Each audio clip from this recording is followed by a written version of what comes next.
I woke up to find my wife's twin sister in our kitchen, wearing my wife's robe. Something was very wrong. It was the first sign that she intended to steal my wife's life and mine. The twin arrives. Up until that rainy evening, my life with Rachel had been comfortably steady and happy. When my wife's identical twin Rebecca showed up unexpectedly at our doorstep, her eyes were red from tears. I felt my stomach twist with equal parts sympathy and unease. I had met Rebecca only a handful of times before, at our wedding and a few holidays, but I had never seen her so vulnerable. I recalled that at our wedding reception, Rebecca smiled through her maid of honor speech, but I glimpsed tears in her eyes when she thought no one was watching. My wife Rachel had just gotten off a frantic phone call with her and insisted we help. Of course I agreed. Family is family. That evening, we welcomed Rebecca into our home.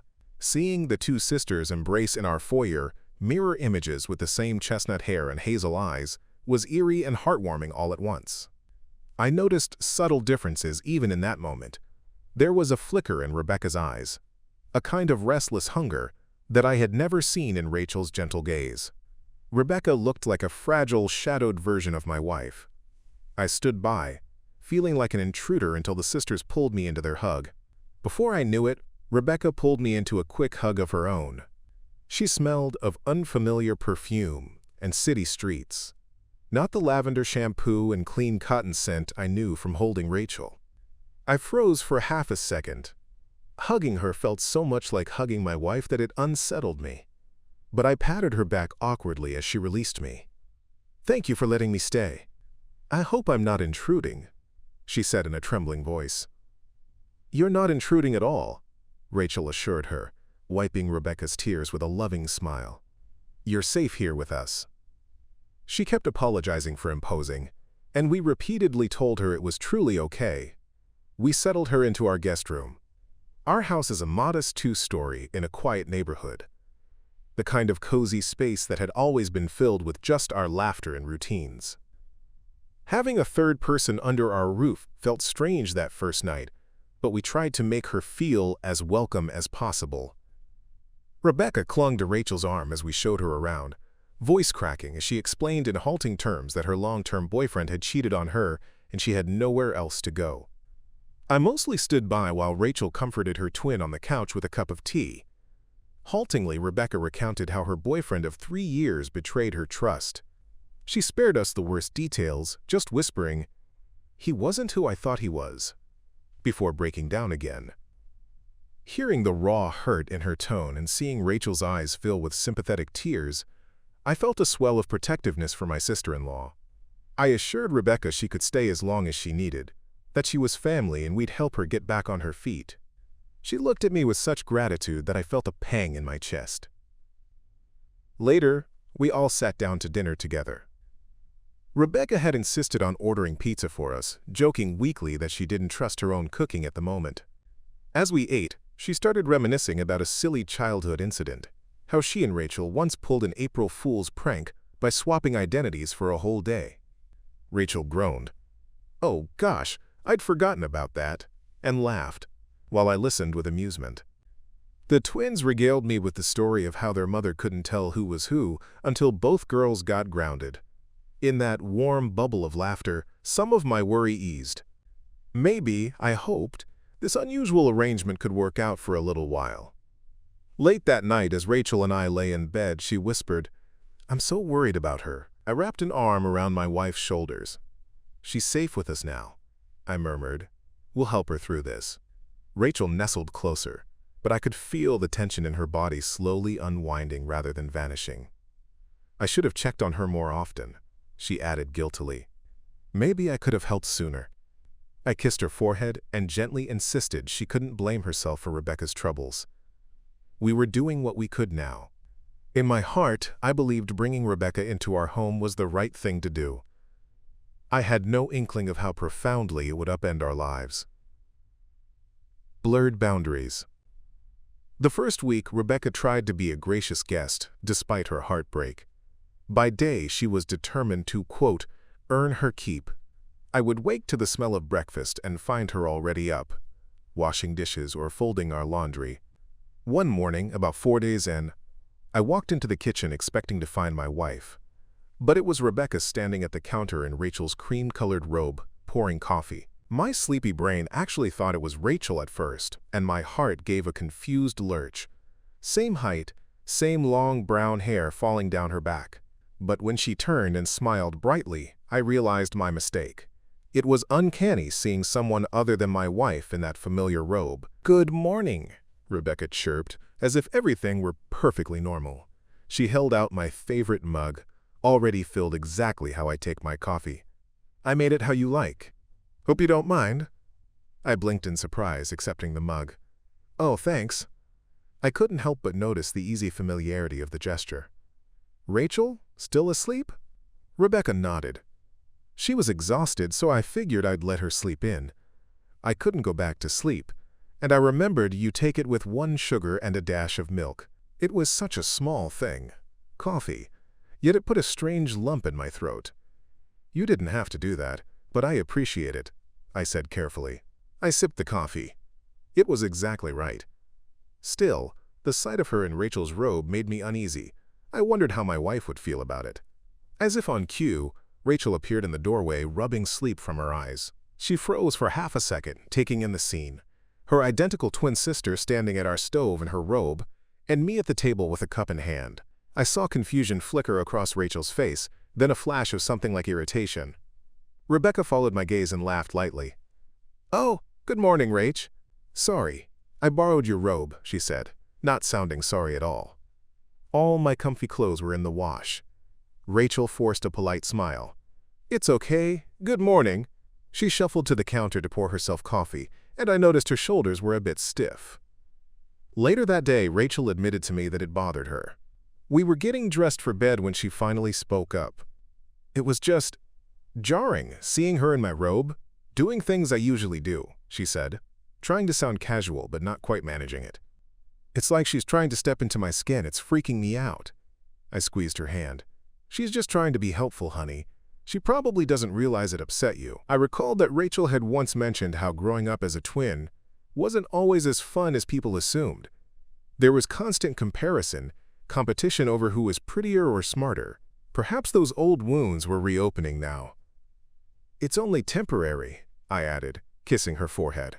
Rachel nodded and tried to let it go, but I could tell the situation left her unsettled. Truth be told, I was a little unsettled myself. Our intimate world had a new intruder, and neither of us knew quite how to feel about it. As days turned into weeks, those blurred lines multiplied. Rebecca settled almost seamlessly into our routines. She joined me on my morning jogs. I later learned that Rachel quietly fumed about her twin doing activities with me that she herself disliked, which left her feeling left out, and even cooked elaborate dinners to surprise us, proudly setting the table before we got home.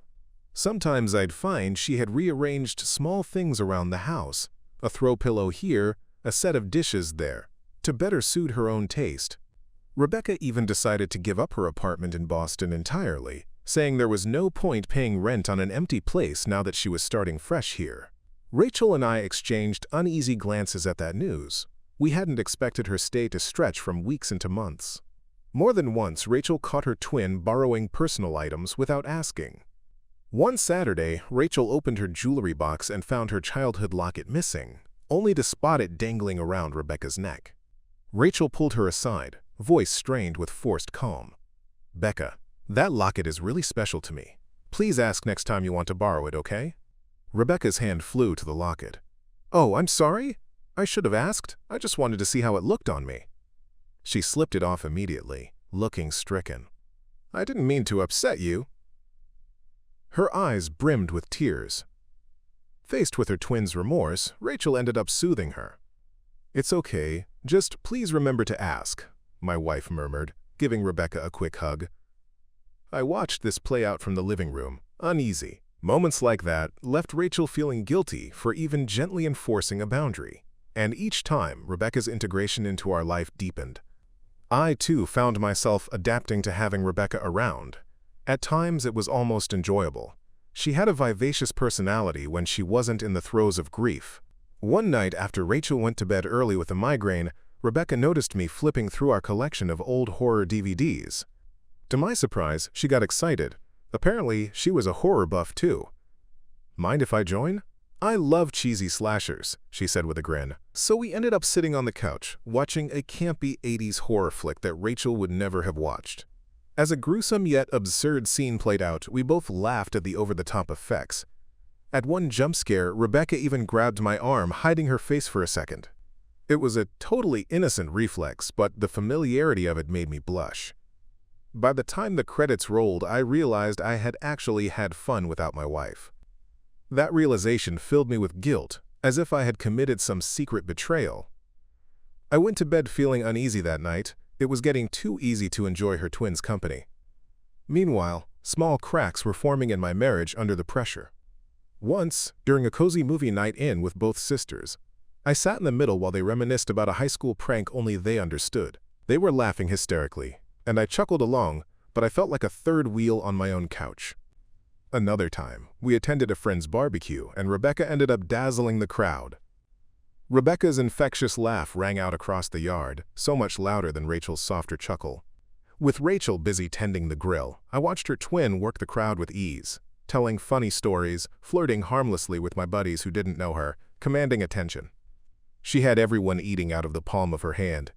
I could see Rachel standing off to the side, arms crossed, biting her lip. I could see the hurt in her eyes as her sister soaked up the attention that Rachel herself usually enjoyed. That night, after we got home from the barbecue, I found my wife in the kitchen scrubbing dishes far too hard. I gently took the sponge from her hand. "Rach, are you okay?" "I'm fine," she said, not meeting my eyes. I sighed and touched her shoulder. "You can talk to me. Is it about how Rebecca was acting tonight?" Rachel closed her eyes, a tear slipping down her cheek. "It sounds so petty, but yes," she whispered. "I just felt invisible. Everyone was so busy listening to her. And I know it's stupid. I should be happy she's fitting in. But I miss having my life just be mine. I feel like I'm competing in my own home, in my own friend group, for my own husband's attention," she trailed off. My heart twisted. "You don't have to compete," I said softly. "You have me, completely. But I understand it's a lot having her here." She wiped her eyes and managed a small smile. "Thank you. I love her, I really do. I'm just tired." She leaned into me, and I held her, both of us standing in the quiet kitchen. We agreed we would gently encourage Rebecca to start thinking about moving into a place of her own once we felt she was feeling better. In truth, something toxic was seeping into our household. But we were still hoping we could contain it before it shattered us. We never got that chance to do it gently. One morning I awoke to the sound of raised voices downstairs. Alarmed, I crept halfway down to the landing to listen. Rachel and Rebecca were arguing in the kitchen. "Becca, this has to stop!"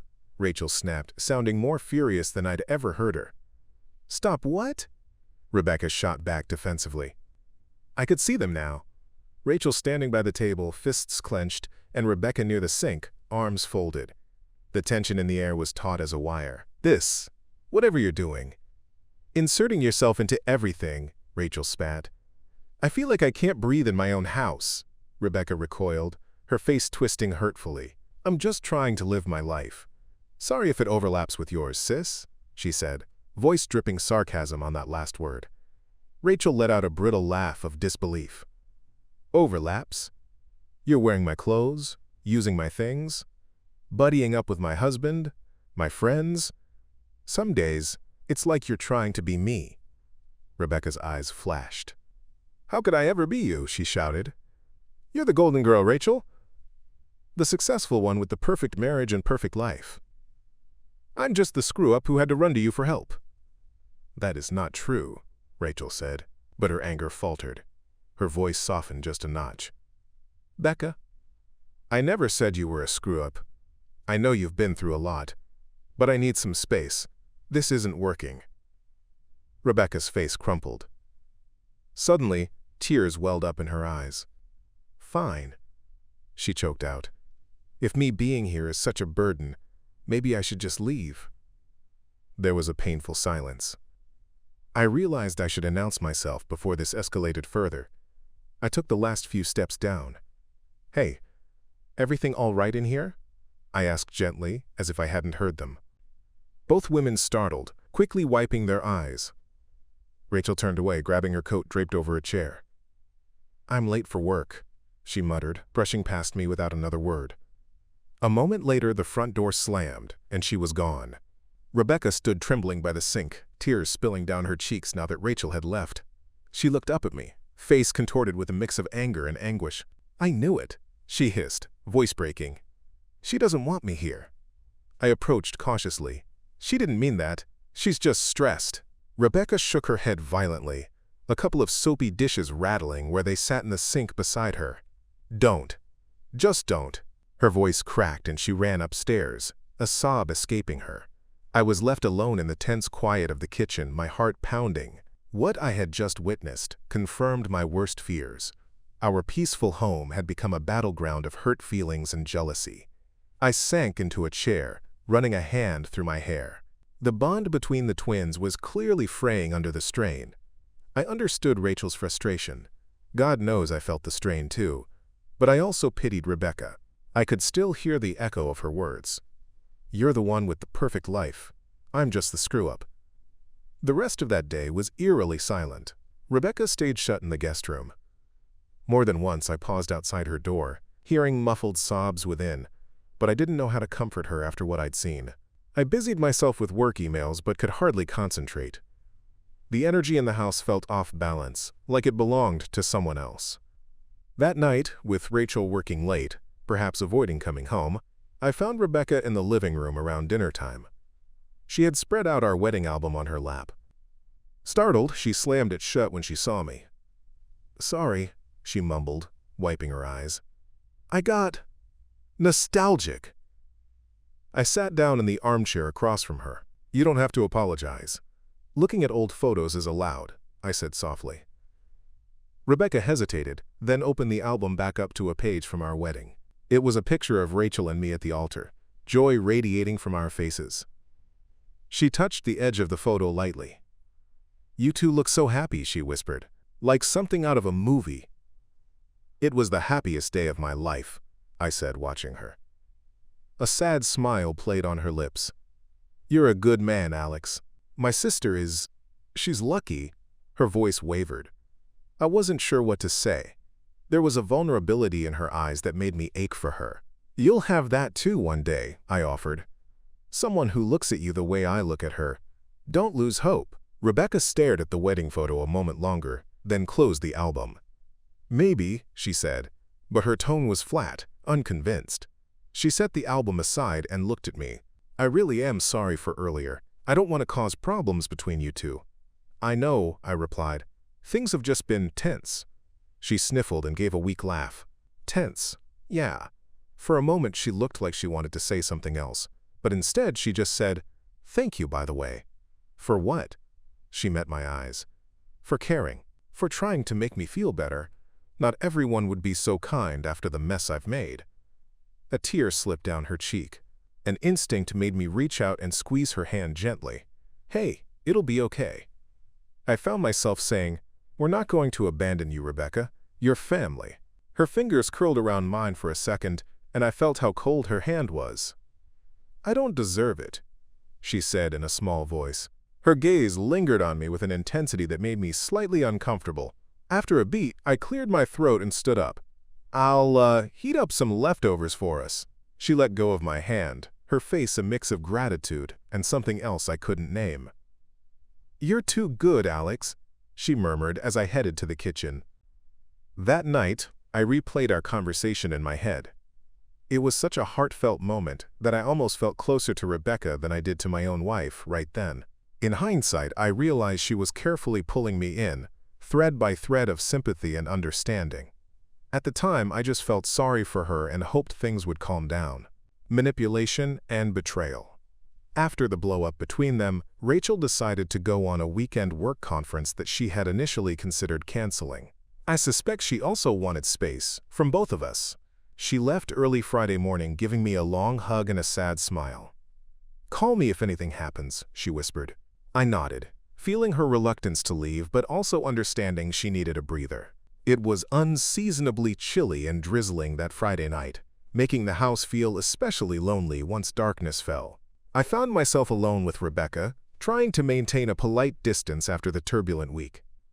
She, however, seemed determined to make the best of our time as two people left in a big, empty house. "Let me cook dinner tonight," she suggested, eyes eager. I hesitated, but eventually agreed. Soon the kitchen was filled with the aroma of marinara and garlic bread. We sat down to a surprisingly delicious chicken parmesan. Over a second glass of wine, Rebecca began asking me questions, personal questions that caught me off guard. "You and Rachel seem so happy," she said softly across the candle she'd lit at the table. "Do you ever have any regrets? Like, do you ever wish life had turned out differently?" Her eyes fixed on me, unblinking. I shifted in my seat. "Honestly, no. Marrying your sister was the best decision of my life." Rebecca swirled her wine, looking unconvinced. "Never even a tiny doubt?" "Everyone has doubts sometimes." I shook my head firmly. "We have our ups and downs like anyone, but I'm happy. Completely." She gave a small, tight smile.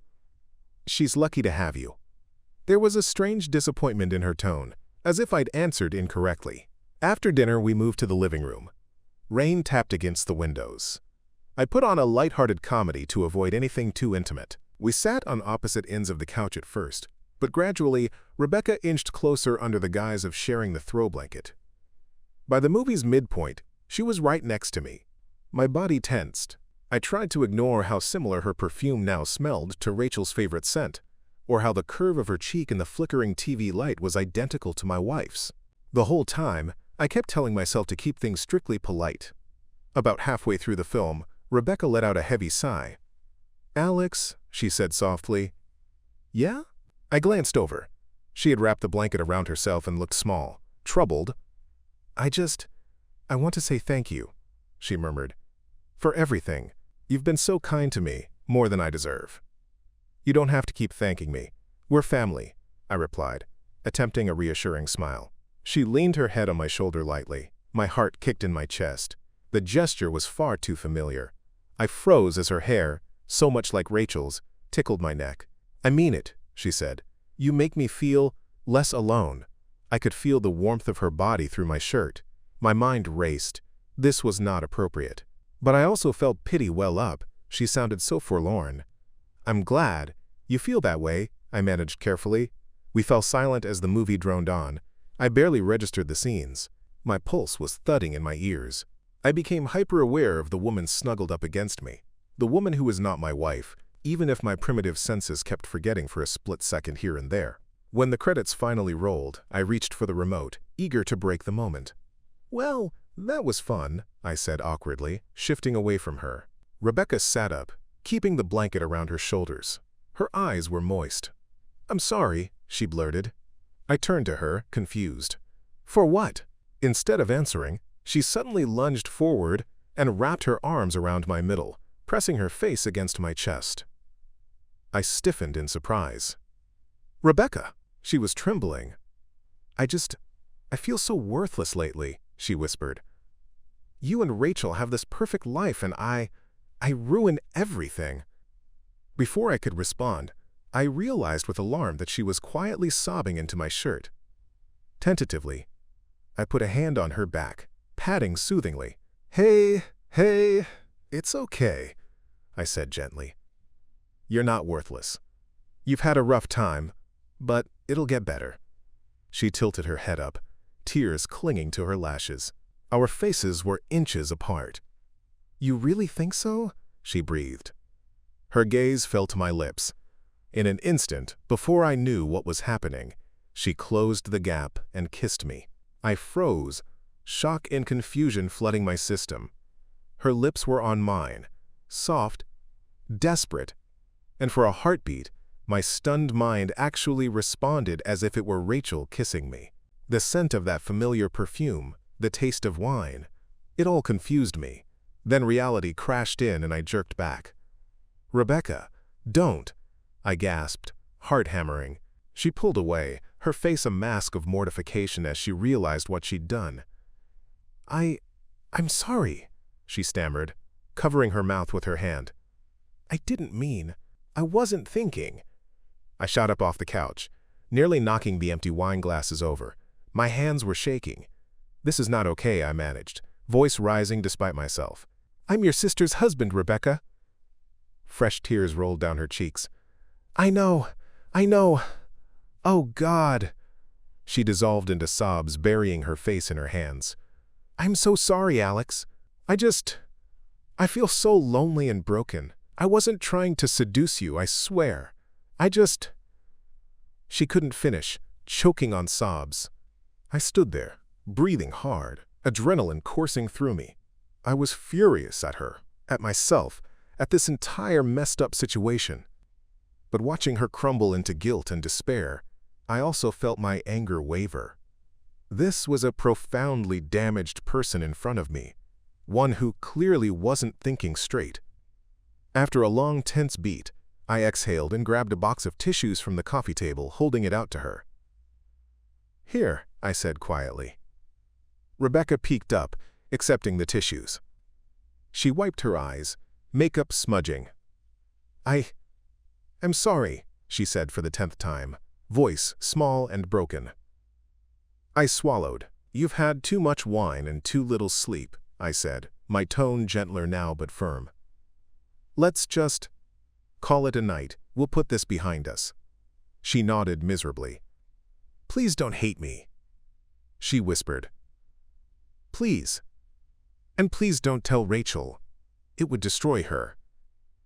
I rubbed my temples.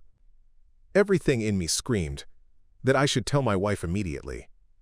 But at the mention of Rachel, I imagined how much it would hurt her to know what just happened. Could I spare her that pain by treating it as a fluke, born of Rebecca's vulnerability and intoxication? Go to bed, Rebecca, I said tiredly. We'll talk tomorrow. She sniffled, nodding. Okay. I waited, arms crossed, while she slunk off to her room. Once her door clicked shut, I sank onto the couch and put my head in my hands. I felt dirty and shaken. I replayed the moment of the kiss and felt equal parts anger and a nauseating guilt. Guilt that I hadn't seen it coming and stopped it. Guilt that for one insane second I'd almost succumbed to the familiarity of it. I spent a sleepless night in our bed alone, ears straining for any sound from down the hall, the bedroom door locked just in case. I didn't trust what Rebecca might do, hurt herself or hurt me. In the dark, I replayed every event of the past weeks, berating myself for not heeding the warning signs. By Sunday morning, I had resolved that when Rachel came home, I would be honest about what happened. I would tell her everything. But sure. Sunday came, overcast and heavy. Rebecca avoided me out of embarrassment, mostly staying in her room. She emerged around noon, eyes downcast. We spoke little, aside from me making sure she was all right, and her whispering another apology. I was counting the hours until Rachel's flight landed, longing to have my wife back, so this nightmare could be dealt with in the open. Late that afternoon, the front door opened unexpectedly early. I'm back, Rachel's familiar voice called from the foyer. My stomach flipped in dread. She wasn't supposed to be home for another 2 hours. I hadn't even had a chance to gather my thoughts. I hurried out of the kitchen, heart pounding. To my horror, I came upon a scene far worse than any confession I could have planned. Rachel stood frozen just inside the door, keys still in hand and her suitcase at her feet. Her eyes were wide with shock and hurt. Across the living room, Rebecca was in my arms. Again. It was a tableau straight from a nightmare. Rebecca sobbing against my chest, me holding her.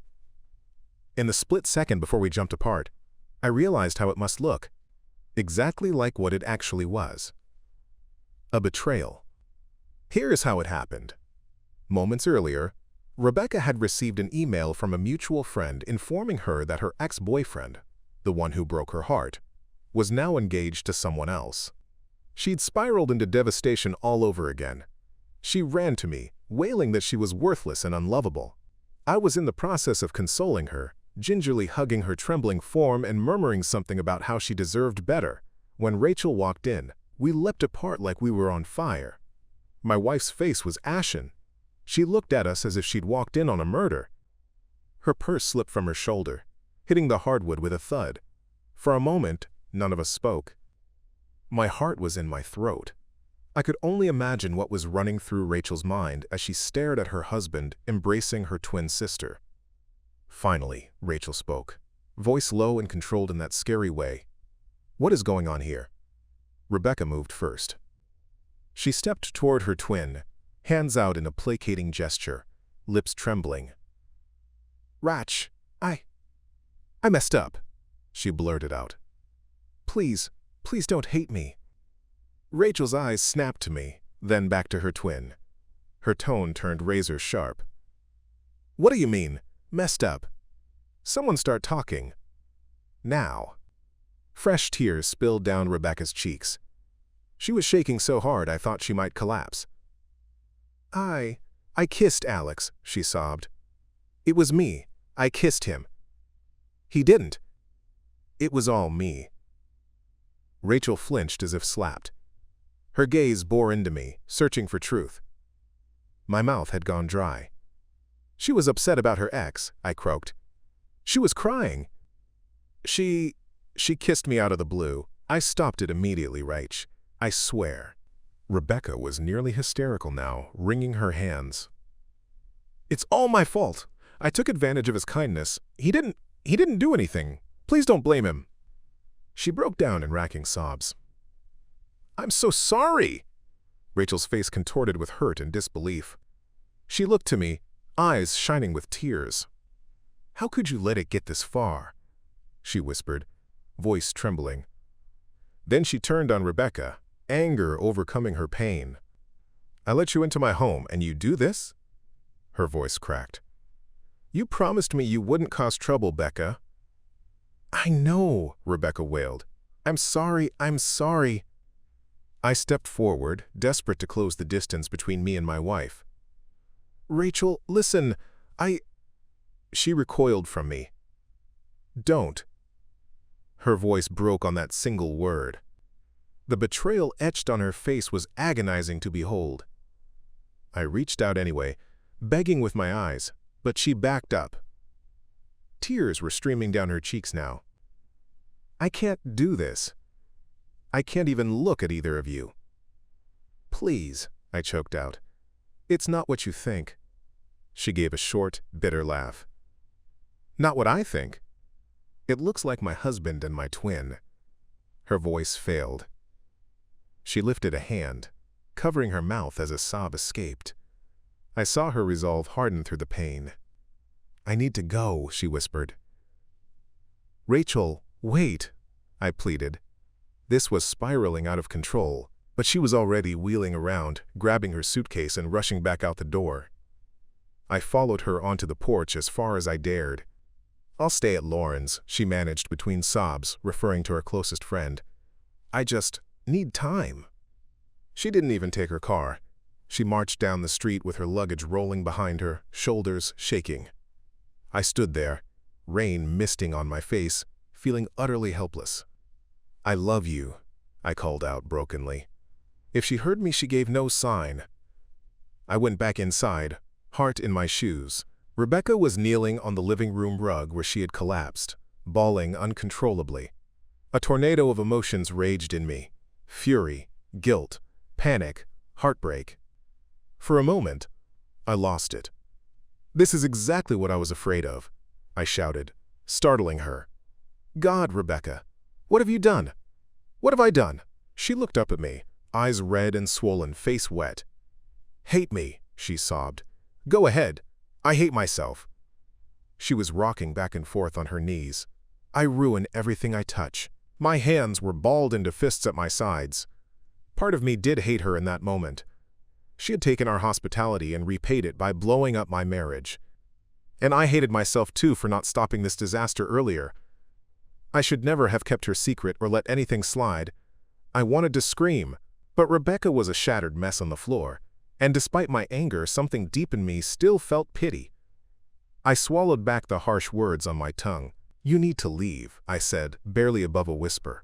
My voice trembled with restrained emotion. "First thing tomorrow, you're gone. Do you understand?" She nodded frantically. "I will. I promise." I turned away, unable to look at her anymore. Every corner of the house reminded me of Rachel, of the life that just walked out the door. My heart felt like it had walked out with her. I sank onto the bottom stair, head in my hands, and finally let out the tears I'd been holding. How was I going to fix this? How could I possibly fix this? Whoa. That night was agonizing. I tried calling Rachel a dozen times, but each call went straight to voicemail. I texted her long apologies and reassurances that I never betrayed her. Not in my heart, and not in my actions.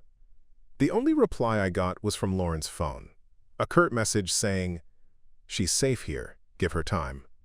I spent the night in tortured insomnia, lying in our bed without her, staring at the ceiling. I kept the bedroom door locked. Some paranoid part of me still didn't trust Rebecca not to intrude somehow. In the silence, I could hear soft, muffled crying from the guest room down the hall. It continued well past midnight, then finally hushed. I wondered grimly if she cried herself to sleep. I certainly didn't sleep at all. By morning, a cold clarity had settled over me. I would get Rebecca out of this house today. Then I would focus on repairing my marriage, if Rachel would still have me. I texted my wife again, writing that I loved her and would do whatever it took to make this right. Her reply came hours later, just 3 words. "I need time." At least she responded. I clung to that. Rebecca emerged from her room late in the morning, eyes downcast, a suitcase already packed at her side. Her face was gray and hollow. "I found a motel," she said quietly. "They can check me in at noon." "Okay," I replied stiffly. We barely spoke beyond that. I couldn't trust myself to say anything more without anger or bitterness. And she seemed too ashamed to attempt conversation. I insisted on driving her, despite the suffocating silence between us in the car. When we arrived at the small roadside motel, she turned to me with tears in her eyes. "For whatever it's worth, I'm sorry." "And thank you," she whispered. I just nodded, jaw clenched, and helped her carry her bag to the shabby lobby.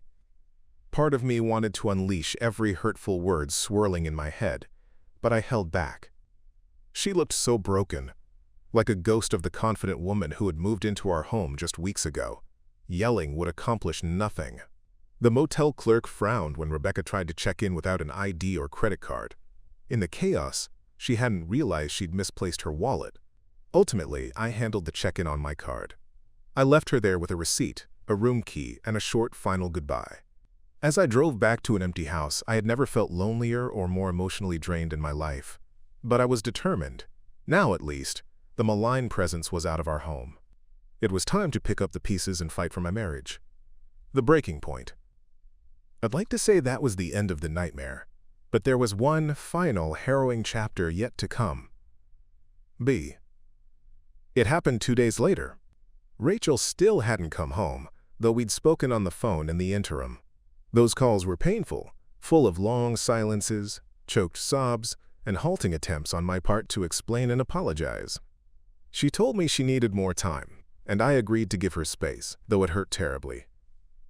It was a Tuesday morning when the true breaking point arrived.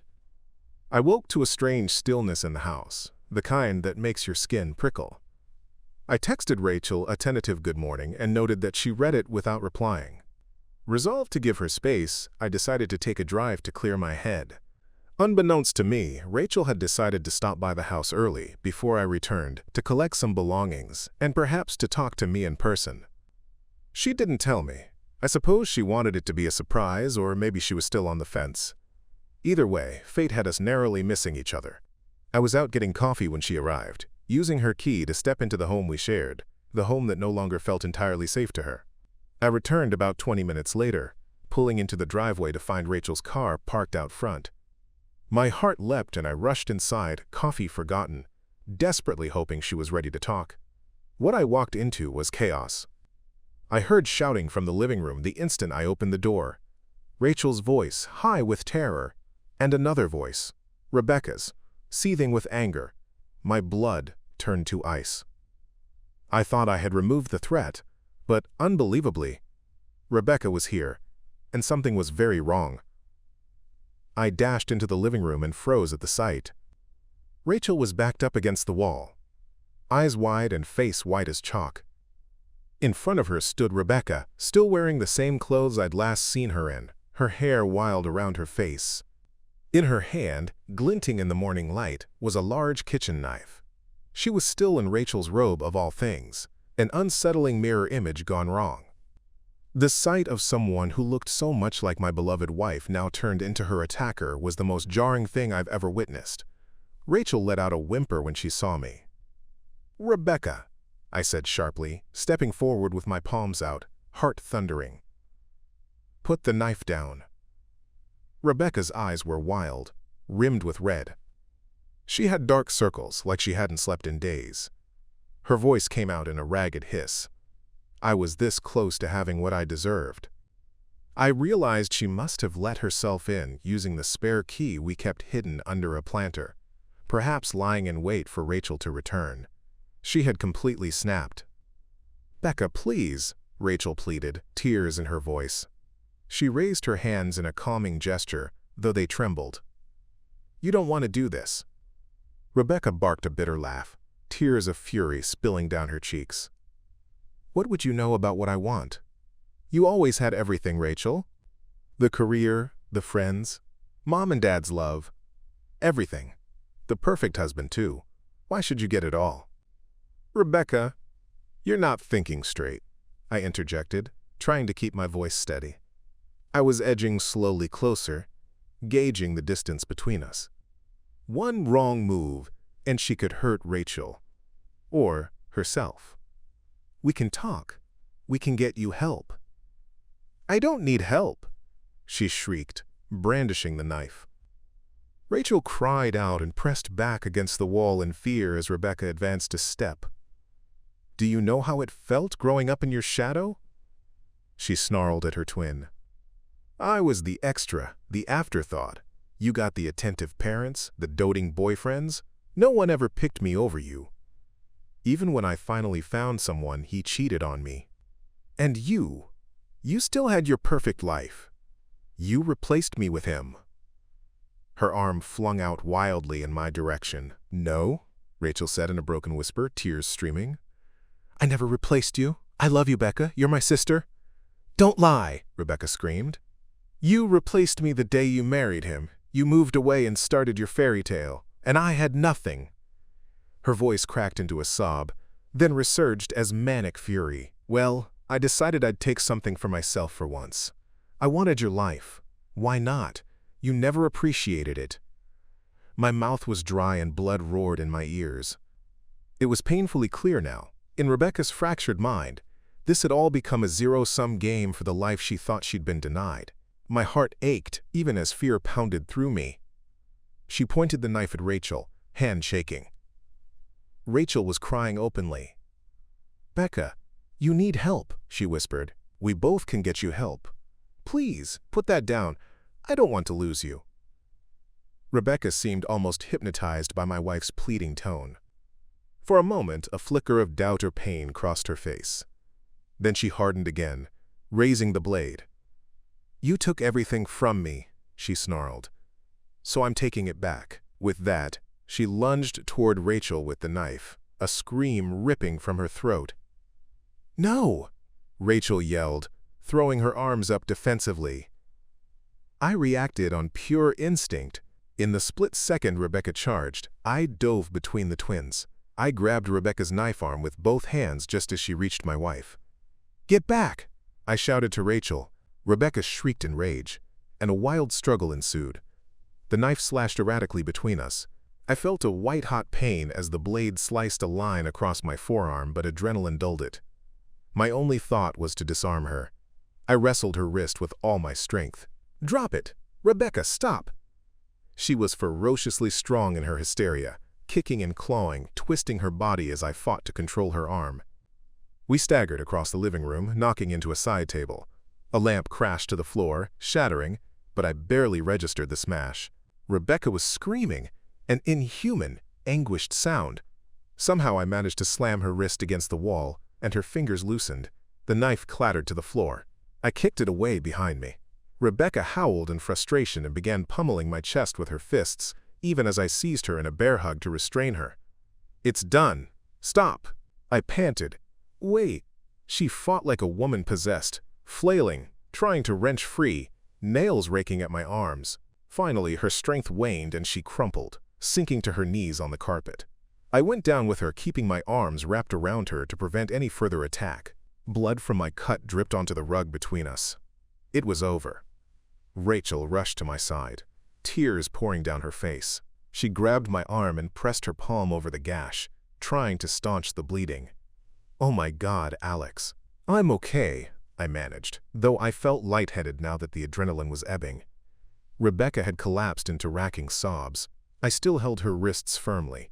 She looked up at us in abject horror, as if just realizing what she'd done. The rage drained from her features, replaced by a wide-eyed fear. In that moment, she no longer resembled my wife or the confident manipulator who had lived with us. She looked like a lost child who'd woken from a nightmare. "I'm sorry," she keened softly over and over. "I'm sorry. I'm sorry." A neighbor must have heard the commotion, because red and blue lights began flashing through our front window within minutes. The police arrived with sirens and shouting. I loosened my grip on Rebecca as two officers carefully approached. We must have looked a shocking trio, me bleeding and disheveled, Rachel holding me, and Rebecca huddled on the floor amid broken glass, sobbing. The officers gently placed handcuffs on Rebecca and escorted her away. She went without resistance, eyes unfocused and distant. As they led her past us, Rebecca lifted her tear-streaked face to meet Rachel's eyes one last time. "I'm so sorry, Rach," she whispered. My wife sobbed and turned into my shoulder, unable to watch as her twin was guided out the door and into the back of a police car. Within moments, it was just us again, the silence deafening after the chaos. We stood in the doorway clinging to each other, shaken but alive. I realized that no matter what we had lost, we still had what was most important: each other. Aftermath and reflection. In the weeks that followed, my wife and I slowly picked up the pieces of our life. After the chaos, Rachel insisted I get my arm checked. As she fussed over my stitches that night, I felt the first tentative healing between us. The night after the attack, we stayed up until the early hours, sitting at the kitchen table holding each other's hands and laying everything out. Every misunderstanding, every secret worry that had festered. I confessed the moments I hadn't told her about in the moment, like Rebecca's inappropriate overtures on Friday night, choking out apologies for not protecting our marriage sooner. Rachel wept and said she wished I had trusted her with my concerns, that we should have faced it together. I cried too, apologizing over and over for not recognizing the danger or setting firmer boundaries before it all went so wrong. We promised each other that no one would ever come between us again. Via tohan bisheran ha hendi. The shock and pain of betrayal ran deep, but so did our love. Rebecca was taken to a psychiatric facility for evaluation rather than prison. Doctors later said she had suffered a severe mental break fueled by long-standing jealousy and identity issues. With the promise of long-term therapy, Rachel visited her once. She came home in tears with a letter Rebecca had written to both of us expressing deep remorse, saying she had been sick with envy and never truly meant to hurt her sister or me. We changed the locks on our doors and removed the extra coffee mug with an R on it that Rebecca had bought for the kitchen. I even repainted the guest room a new color, converting it into a home office so it no longer felt haunted by memories. The house feels like ours again, but different, like we reclaimed it at a heavy price. Those first few nights, every creak in the floorboards set our hearts racing. The echo of her presence took time to fade. Sometimes when I walk into the kitchen at dawn, I half expect to see Rebecca standing there in Rachel's robe again. But it's always Rachel, sipping her coffee, and I breathe a sigh of relief. Sometimes I still see a flicker of that terrible morning in my mind. My wife's face fearful and desperate, and her twin's face twisted with rage. It will haunt me for a long time. Sometimes I jolt awake from nightmares where I can't tell which twin is which. But each day, I wake up beside Rachel and I'm grateful beyond measure. We survived the storm that nearly tore us apart. Our home is our own once more, filled with hard-earned honesty, and a love that proved stronger than her twin's manipulation. I'll never again take for granted the quiet, ordinary life we had, now that we've fought hard together to reclaim it, and we have at last.